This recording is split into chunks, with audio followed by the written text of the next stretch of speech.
আজকে আমাদের মহানগঞ্জ উপজেলা বিএনপির নেতৃবৃন্দ, আমাদের পৌর বিএনপি নেতৃবৃন্দ, আমাদের সদস্যদের ভূখণ্ডয় যুবদলের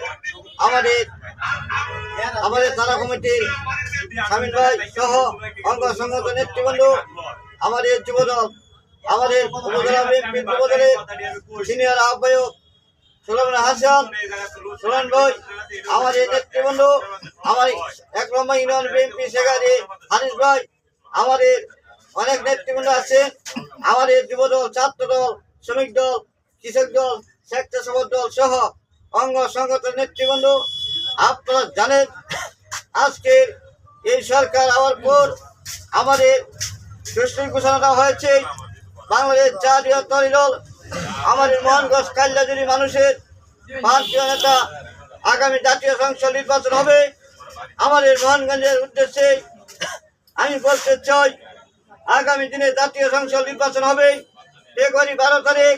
আপনারা জানেন, আমাদের ধানের শীষ নিয়ে আমাদের দেশ নেত্রী বেগম খালেদাকে আমাদের সুরক্ষিত জায়গা থাকতে হবে। আপনারা জানেন, ভিন্নভাবে ভিন্ন ধারায় গুম, হত্যা, নির্যাতন করেছিলেন এই 70 বছর যাবৎ আওয়ামী লীগ সন্ত্রাসী আমলে। আপনারা জানেন, আমার ষড়যন্ত্র চলছে এই নির্বাচনে বানচাল করার জন্য। আপনারা হুঁশিয়ার থাকতে হবে। আগামী দিনের রাষ্ট্রনায়ক তারেক রহমানের নির্দেশে আমাদের দেশে ফিরবে। 25 তারিখে ঢাকা উদ্দেশ্যে আসবে, উনি দেশে আসবে। আমি বলতে চাই, আগামী দিনে রাষ্ট্রনায়ক দেশ নেত্রী বেগম খালেদাকে অসুস্থতার কারণে আজকে উনিকে দোয়া করা হয়েছিলেন সারা বাংলাদেশের আগামী জাতীয় সংসদ এই নির্বাচনে মোহনগঞ্জ কাল্লাজুরি মানুষের নেতা লুৎফুল জামান বাবর ভাইকে হাতকে শক্তিশালী করে আজকে যারা বিরোধ করেছিলেন, আজকে আমার হাতে হাত মিলে কাজ চলছে। আপনারা জানেন, সঠিক নেতৃত্ব থাকতে হবে।